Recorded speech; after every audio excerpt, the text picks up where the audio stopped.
welcome to Composer's Voice. Thank you for being here. Thank you for having us. Thank you very much. So, this show coming up at Carnegie.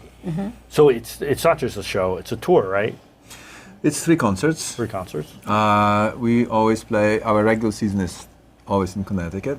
It's a Connecticut Virtuosi Chamber Orchestra. We are serving. We are playing for the benefit of that community. We're gonna start in Hartford.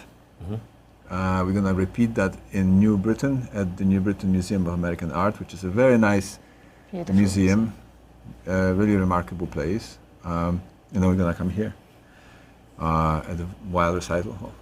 Yeah. We the People is the sort of title of the series. Okay.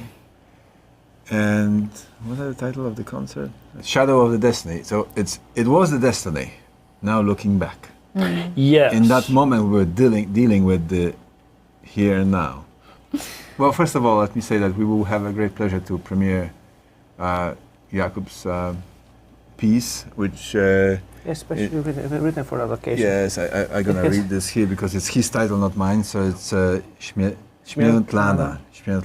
Slavic Streams. So, yes. Yeah, Slavic Streams, Śmiętlana. So perhaps you can speak about the piece a little bit more. About this piece, yes. Yeah. Yes, you know, the piece is specifically written for this also project. And I wanted very much pay tribute also to my roots and my background. And I think this year we have anniversary. I was telling also to Adrian, Berg Śmiętlana, the great Czech composer, 200 years birth anniversary. And I was always fascinated very much with his music. I think it also has the kind of idea of the motive of the Slavic sense in music, Slavic maybe sense of the development of music, and Slavic idea of how the phrase flows. And I love very much his music, and I thought would be very nice this year also pay a little tribute to this also concerts.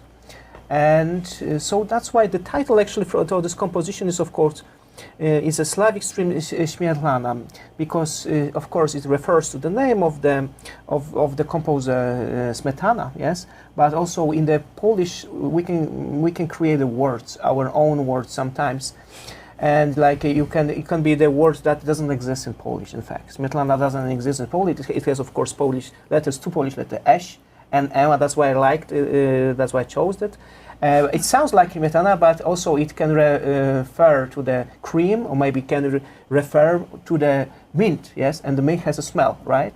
So anyone can have also references to that in this title, which doesn't have that straight direction, and so which means this piece can have different meanings, right? Different expressions. Of course, it refers to the idea of the stream. As a stream, we have rivers. Of course, Smetana had very nice. We always going to think about Vltava, right, of the piece that he wrote for orchestra, and that we have the river that flows and the landscape changes, right? It's like in music.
tell me about the Virtuosi Ensemble. Well, it still is an idea, because when I finished my school, I was offered some auditions which I didn't take, because I couldn't imagine myself doing that. So I basically figured out, well, what do I have to lose?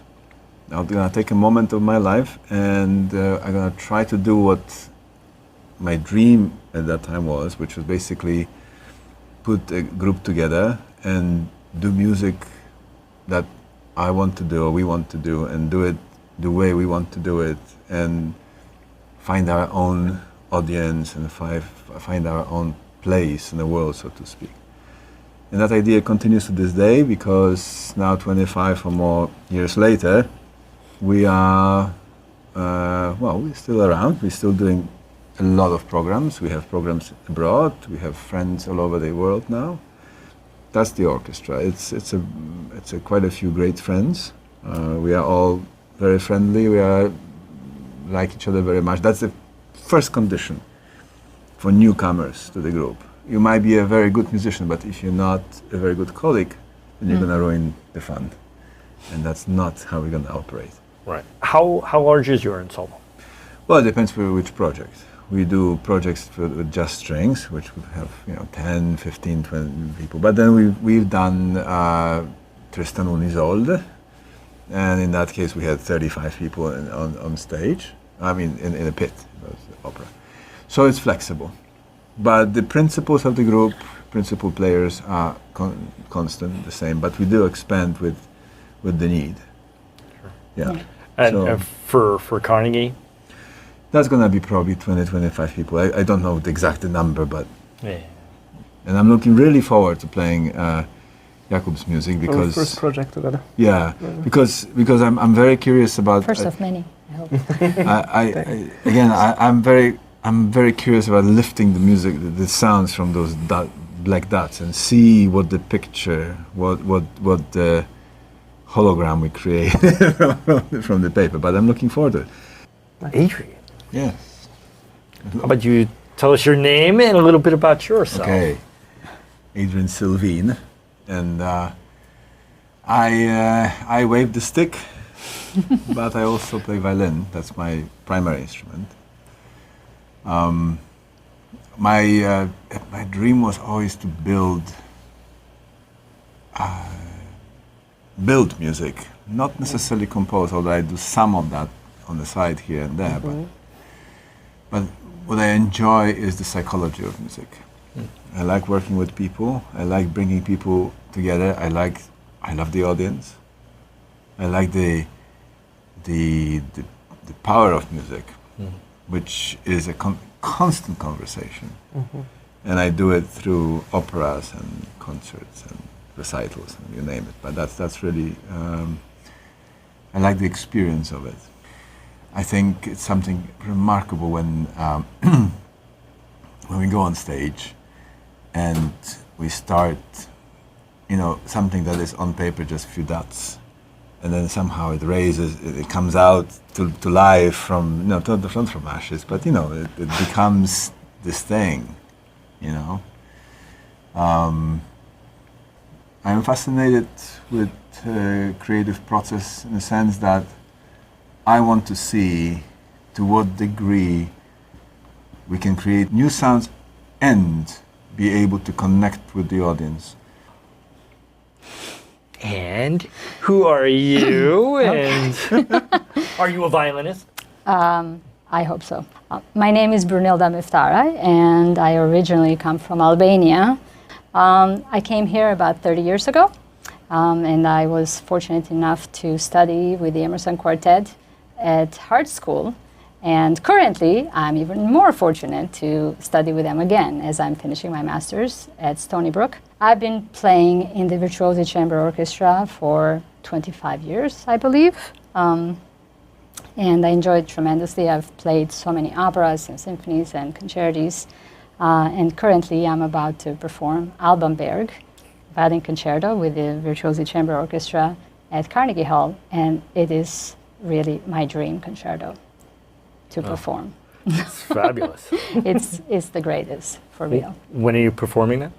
October 14th at 8 o'clock. Yes. And talk about the destiny of the shadow. This concerto is, it has all these elements because Alban Berg actually did not want to compose something for violin solo as in concerto. He was very busy composing Lulu, his second opera, which he didn't finish. He was also a very sickly child with asthma, so he escaped being a soldier in the First World War.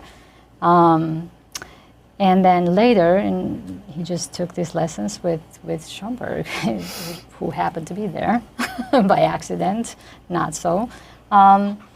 So the elements in this particular concerto are interesting because it's not one concerto form, so to speak. He was approached by Louis Krasner, a very, very good Jewish violinist from Boston, who was fascinated with Second Viennese school to begin with serial music, and but he did not want Schoenberg to write a concerto for him. He heard the opera by Alban Berg, and he was fascinated, and he approached him. And finally, because Alban Berg needed money at the moment, Nazi had stopped all the funding for his music, and they stopped playing the music. So he ended up with needing some money to finish his opera. So he took the commission and finished the concerto within 4 weeks, which is 6 weeks, I'm sorry, and which is the fastest he's ever composed because he took so long to compose anything because he did not have the prior knowledge of the instruments, and so he had to study everything in depth to see what they could do, how they fit in the orchestra. So at the same time, Alma Mahler, Mahler's daughter, with architect Grubner, the little girl called Menot. She was 17 or 18. She got polio and she died. And they were very close to Alban Berg. So it happened at the same time that he got the commission, then dedicated the concerto to Menot. It's called To the Memory of an Angel. And as it happened to be, he also got stung by a mosquito who poisoned his blood, and he was trying very hard to clear the blood, but it didn't work. So he knew he was dying. So he just finished the concerto very quickly. He never got to hear it premiered. So the elements of the concerto, he just looked at the past, like what just happened to me? I'm dying. I'm composing this piece. So he uses elements of atonal music, like the serial music. Then he uses the Bach chorale as his Genügt, mein Gott. Then he uses the Viennese waltz to portray Little Menot dancing. Then he uses Corinthian folk song, which is a song that reminded him of his youth and also of his, they had a daughter, him and the maid. So he was very young, so that song reminded him of the little girl. And then we go into the element of Mahler, the very ending of it. And to top it off, he had a lover who he loved all his life, even though he was married and loved his wife as well. So the very end of it, the very end of the concerto is the row again. But the way it's written, if you look at the manuscript, they are intertwined, the lines, as if they are going into heaven together. So it is a concerto that really speaks of his life, unlike other concertos that might speak of certain idea or a certain part of their life. This concerto really, truly speaks of Alban Berg and his life in retrospect, really. And who are you? So my name is Jakub Polaczyk. I come from Poland. I live in New York. It's been more than 10 years. So I'm a composer. I'm a classical composer. I'm writing music for different instruments, also chamber music. I'm also pianist, so I play sometimes with musicians playing on the piano. And I come originally, I was born in Krakow, so that's where I got my education at the music academy, now called Penderecki Music Academy in Krakow. and I also studied musicology. And then I came to United States, 2011 for Carnegie Mellon. I was always very fascinated with videos, multimedias, and I had chance there. Of course, there was a place when Andy Warhol was going to school, and they're very active visual school, I would say. We were collaborating. That was a good experience. And I met my wife in the States, and we moved to New York. Now I'm settled here. I have my family here in New York. It's been more than 10 years. I enjoy really being in New York and learning also from different cultures, and also sharing my culture, Polish culture.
So the concept of we the people. We the people. We the people was a response. It was a response to the violence. That was a racial violence that we had before the COVID. There was this period, very difficult period of that sort of tension. And I thought for a moment, how can we musicians, we artists, respond to this problem? And I think the only way to respond to the problem was to acknowledge the fact that, yes, we are different, but we are all contributing to the richness of each other's experience. And in this case, in case of Jakub, it's his shadow of destiny, so to speak, his way of going forward. And then for Bruna, it is her fascination with Alban Berg in particular, but also with that music as an inspiration. So how did we? Was that in a destiny? No, it's a shadow. It's a look back, right? And sort of. So but at the same time, he's a Polish composer, Polish-American composer. He is doing something to enrich this culture. He is a violinist from Albania, not Albany. Albania. Playing what she is really fascinated with, which is Alban Berg Concerto. That's the richness of We the People. But before we run out of time, let me just thank you all for being a part of this. This is Thank you I for really having us. appreciate It this. was It's really fun. wonderful. I look for forward to the concert at Carnegie. October 14, right? Fourteen. October 14th. Yes. Wild Weill recital. Recital. Yes.